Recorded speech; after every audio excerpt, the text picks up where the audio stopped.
Hello বন্ধুরা, স্বাগত আপনাদের খবর সংযোগের আন্তর্জাতিক অঙ্গনের টপ নিউজের অনুষ্ঠানে।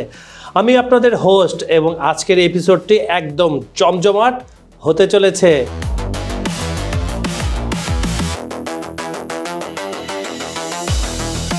কল্পনা করুন, শীতের তুষারঝড়ের মধ্যে লাখো সৈন্য এগিয়ে আসছে। তাদের চোখে মৃত্যু ভয় নেই, কোনো ভয় ডর নেই, পিছু হটার কোনো অপশনই নেই। একজন যখন জানে আমার জয় নালে মৃত্যু, তাহলে সে পিছিয়ে হটবে কেন?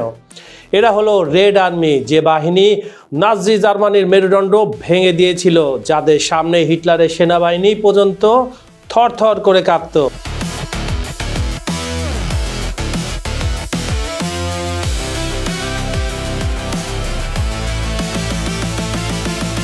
আজকের ভিডিওতে আমরা জানবো রেড আর্মি কিভাবে ইতিহাসের সবচেয়ে শক্তিশালী যুদ্ধযন্ত্রে পরিণত হয়েছিল। থাকছে শকিং ফ্যাক্টর যা আপনাকে অবাক করে দিবে। তো চলুন শুরু করা যাক। রাশিয়ার রেড আর্মি, ইতিহাসের সবচেয়ে ভয়ঙ্কর সামরিক বাহিনী। রেড আর্মির জন্মকাহিনী শুনে আসে বন্ধুরা। সময়টা 1918 সাল। রাশিয়ায় চলছে গৃহযুদ্ধ। লেনিন এবং বলশেভিকরা ক্ষমতায় এসেছেন, কিন্তু শত্রু চারপাশ থেকে ঘেরা। হোয়াইট আর্মি, বিদেশি ইন্টারভেনশন ফোর্স, সবাই তাদের শেষ করতে চায়। এই পরিস্থিতিতে টটস্কি তৈরি করলেন একটি বিপ্লবী সেনাবাহিনী, যার নাম দিলেন রেড আর্মি। কিন্তু এরা ছিল একেবারে অন্যরকম। এদের কিছু বৈশিষ্ট্য বন্ধুরা আমি আপনাদের সাথে এখন শেয়ার করছি। প্রথম যদি বৈশিষ্ট্যটা লক্ষ্য করেন, আইডিওলজিক্যাল ওয়ারিয়ার্স, মানে সাধারণ সৈন্যদের শুধু যুদ্ধ করতে শেখানো। আমরা জানি, আমরা ট্রেনিং হয়, তো দেশকে রক্ষা করতে হয়, শত্রুকে মোকাবেলা করতে, এই হচ্ছে তাদের ট্রেনিং, মানে সাধারণ সৈন্য। কিন্তু এই রেড আর্মিদের মাথায় ঢুকিয়ে দেওয়া হতো কমিউনিজমের আদর্শ। তারা বিশ্বাস করত তারা শুধু রাশিয়ার জন্য না, পুরো বিশ্বের শ্রমিক শ্রেণীর জন্য লড়ছে, আর এটাই টনিকের মতো কাজ করেছে। দ্বিতীয় বৈশিষ্ট্য বন্ধুরা, শুনছেন তো, কঠোর শৃঙ্খলা। রেড আর্মিতে একটা নিয়ম ছিল, অর্ডার 227 বা নট ওয়ান স্টেপ ব্যাক। মানে কি, যদি কেউ পিছু হটে তাকে সাথে সাথে গুলি করা হবে। এমনকি পেছনে থাকতো বিশেষ ইউনিট যারা পলায়নকারীদের শুট করত। দ্বিতীয় বিশ্বযুদ্ধের সময় কি করতো এই বাহিনী, শুনতে চান? চলুন শুনে আসা যাক। 1941 সালের 22 জুন হিটলার অপারেশন বারবারোস শুরু করলো। 30 লাখ জার্মান সৈন্য রাশিয়ায় ঢুকে পড়লো। প্রথম কয়েক মাস কি হলো, রেড আর্মির জন্য দুঃস্বপ্ন ছিল সেটা। প্রাথমিক বিপর্যয় শুরু হলো স্টালিনের গার্ডের কারণে। অনেক অভিজ্ঞ জেনারেলদের মেরে ফেলা হয়েছিল। ফলে প্রথম দিকে জার্মানরা রেড আর্মিকে তছনছ করে দিচ্ছিল। লাখ লাখ সৈন্য মারা গেল, বন্দী হলো। What a chaos. কিন্তু তারপর টার্নিং পয়েন্ট, স্টালিনগ্রাদ যুদ্ধ 1942 থেকে 43 সাল। স্টালিনগ্রাদ শহরে হলো ইতিহাসের সবচেয়ে রক্তক্ষয়ী যুদ্ধ। এখানে রেড আর্মি দেখালো তারা কি জিনিস। প্রতিটি বিল্ডিং, প্রতিটি রুমের জন্য যুদ্ধ হচ্ছিল। জার্মান সৈন্যরা বলতো, আমরা একটি রান্নাঘরের জন্য সকালে লড়াই করি, বিকালে লিভিং রুমের জন্য। রাশিয়ান উইন্টার এবং রেড আর্মির একনিষ্ঠতা জার্মানিদের শেষ করে দিল। আমি সবসময় বলি, শীতের সময় জার্মান মাটি খুঁড়ে আরেকটি সৈন্য বের করে, সৈন্য বললে ভুল হবে, সে হচ্ছে মেজর উইন্টার। সে আর রেড আর্মি মিলে একেবারে ফিনিশ করে দিল জার্মানিদের। ফলাফল কি দাঁড়ালো? 3 লাখ জার্মান সৈন্য মারা গেল বা বন্দী হলো। এটাই ছিল টার্নিং পয়েন্ট। 1943 সালে কার্ফে হলো ইতিহাসের সবচেয়ে বড় ট্যাঙ্ক যুদ্ধ। 6000 ট্যাঙ্ক, 40 লাখ সৈন্য। রেড আর্মি জিতলো এবং এরপর থেকে শুধু এগিয়ে যেতে থাকলো বার্লিন পর্যন্ত। রেড আর্মির কিছু ভয়ঙ্কর কৌশল আমরা জেনে আসি। এবার সেই রেড আর্মিকে কেন এত ভয়ঙ্কর মনে করা হতো? Number 1, human wave tactics. Red army বিশ্বাস করত সংখ্যায় শক্তি। তারা হাজার হাজার সৈন্য একসাথে পাঠাতো শত্রুর দিকে। হ্যাঁ, অনেকে মারা যেত যারা সে শুরুর দিকে থাকতো, কিন্তু শত্রু একেবারে হকচকিয়ে যেত।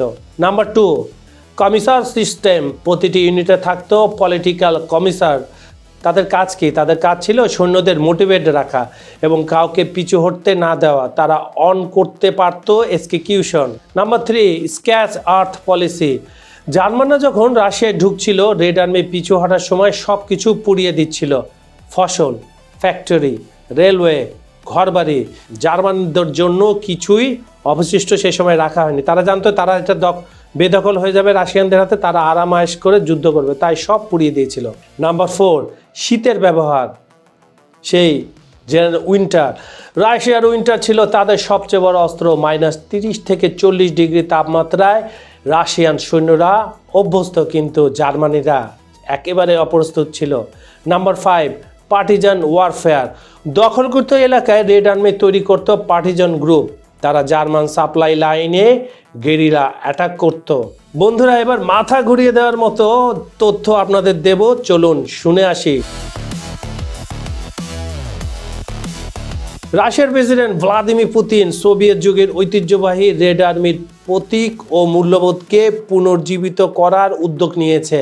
এটা ইউরোপিয়ান, পশ্চিমা, সারা বিশ্বের জন্য খুব ভয়ঙ্কর একটা তথ্য। ইউক্রেন যুদ্ধের প্রেক্ষাপটে রাশিয়ার সামরিক শক্তি বৃদ্ধি এবং জাতীয়তাবাদী চেতনা জাগ্রত করতে এই পদক্ষেপ নেওয়া হচ্ছে, অলরেডি শুরু হয়ে গেছে। পশ্চিমাদের সূত্র জানাচ্ছে সোভিয়েত যুগের সামরিক ঐতিহ্য, প্রশিক্ষণ পদ্ধতি এবং যুদ্ধকালীন কৌশল পুনরায় চালু করা হচ্ছে। দ্বিতীয় বিশ্বযুদ্ধে নাৎসি জার্মানির বিরুদ্ধে রেড আর্মির বিজয়ের গৌরব তুলে ধরে নতুন প্রজন্মের সেনাদের অনুপ্রাণিত করা হচ্ছে, মানে তাদেরকে ইতিহাস বলা হচ্ছে, তাদেরকে দেখানো হচ্ছে তাদের যে পূর্বজ, মানে আগের যে অ্যালায়েন্সরা ছিল সেই রেড আর্মিরা কিভাবে যুদ্ধ করতো, তাদের কৌশল কেমন, তাদের ডেডিকেশন কেমন, রাশিয়ান তার বর্তমান সৈন্যদের সেগুলো দেখাচ্ছে। এগুলা অনেক ক্ষেত্রে কাজেও দিচ্ছে। বিশ্লেষকরা মনে করেন পশ্চিমা দেশগুলোর সাথে ক্রমবর্ধমান উত্তেজনার মধ্যে পুতিন রাশিয়ার সামরিক ক্ষমতা প্রদর্শন এবং অভ্যন্তরীণ জনমত সংহত করতে এই কৌশল নিয়েছেন। তবে এতে নতুন শীতল যুদ্ধের আশঙ্কা বাড়ছে বলে মনে করছেন পর্যবেক্ষকরা কাজে পর্যবেক্ষণ করে, নিজেরা কিছু করতে পারে না, খালি মাইনাস, আর রাশিয়াকে তো তারা দেখতে পারে না। সংখ্যার বিশালতা। দ্বিতীয় বিশ্বযুদ্ধে রেড আর্মিতে মোট 3,40,00,000 সৈন্য ছিল। যুদ্ধ শেষে তাদের ছিল 12 লাখ ট্যাঙ্ক এবং আর্ম ভেহিকল। আর ভয়াবহ ক্যাজুয়ালিটি একটু শুনে আসা যাক। মোট 1,14,00,000 সোভিয়েত সৈন্য মারা গিয়েছিল, মানে প্রতি 100 জন সৈন্যের মধ্যে 33 জন আর ফিরে আসেনি। কিন্তু তারা থামেনি, লড়তে থেকেছে। আর নারী যোদ্ধা, রেড আর্মিতে প্রায় 8 লাখ নারী যোদ্ধা যুদ্ধ করেছিল। তারা কোন কোন সেক্টরে ছিল বন্ধুরা, শুনতে চান? তাহলে শুনুন। তাদের মধ্যে ছিল স্নাইপার, পাইলট, ট্যাঙ্ক। লুডমিলা পাভলোভচেঙ্কো একাই 309 জন শত্রু সৈন্য মেরেছিলেন। কি ডেঞ্জারাস মহিলা, আপনারা চিন্তা করতে পারেন। মহিলা বলে ভুল হবে, ভদ্র মহিলা, এবং সে দুর্ধর্ষ একজন নারী যোদ্ধা ছিল। নারী বলে আমরা লিঙ্গ ক্ষেত্র করতে চাই না, যোদ্ধা ছিল। জার্মানিরা এখনও সেই নারী যোদ্ধাকে স্মরণ করে সম্মানের সঙ্গে। 1945 সালে বার্লিনের রেড আর্মি যখন রাইখস্ট্যাগ দখল করলো, সেখানে তারা সোভিয়েত পতাকা উড়িয়ে দিল। হিটলার আত্মহত্যা করলো, নাজি জার্মানির পতন হলো। এবং ইতিহাসে বলা যায় জার্মানির সবচেয়ে বড় ভুল ছিল রাশিয়াকে অ্যাটাক করা। রাশিয়াকে অ্যাটাক না করলে জার্মানির এর দুর্দশা হতো না। নিজের মানুষদের উপর নিষ্ঠুরতা। যারা জার্মানদের কাছে বন্দী ছিল তাদের ফিরে এসে প্রায় গুলাগে পাঠানো হতো, কারণ স্টালিন মনে করতেন তারা দুর্বল বা বিশ্বাসঘাতক। দখলকৃত এলাকায় অত্যাচার। জার্মানিতে ঢোকার পর রেড আর্মি সৈন্যরা রিভেঞ্জ নিয়েছিল, লুটপাট এবং সিভিলিয়ানদের উপর অত্যাচার ঘটেছিল বলে কিছু নথিতে পাওয়া যায়। Political parts. যুদ্ধের পরও যে জেনারেলরা স্টালিনকে পছন্দ ছিল না তাদের অনেককে সরিয়ে দেওয়া হয় বা মেরে ফেলা হয়। যুদ্ধের পর রেড আর্মি হয়ে উঠল সুপার পাওয়ার। কোল্ড ওয়ারের সময় তারা ছিল আমেরিকার সবচেয়ে বড় প্রতিদ্বন্দ্বী।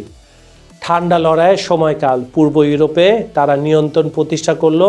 1968 সালে চেকোস্লোভাকিয়া দখল। 1979 সালে আফগানিস্তানে আক্রমণ, যা তাদের ভিয়েতনাম হয়ে উঠল। 1991 শেষ অধ্যায়।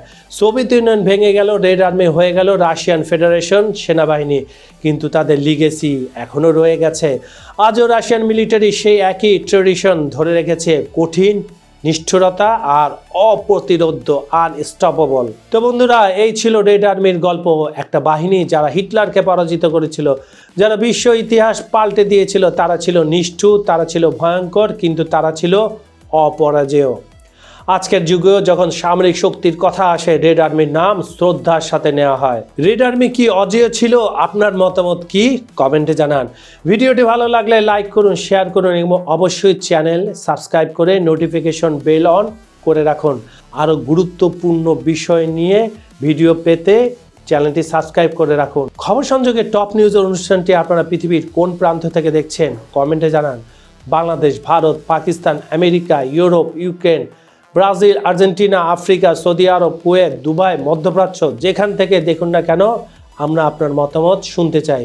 বিজ্ঞাপন ও প্রমোশনের জন্য ডেসক্রিপশনে দেওয়া নাম্বারে যোগাযোগ করতে পারেন। আজ এই পর্যন্ত আমি কাজল হায়দার বিদায় নিচ্ছি। প্রতিশ্রুতি থাকলো কাল একই সময়ে আবার ফিরব নতুন টপিক, গভীর বিশ্লেষণ আর আরও বড় দৃষ্টিভঙ্গি নিয়ে।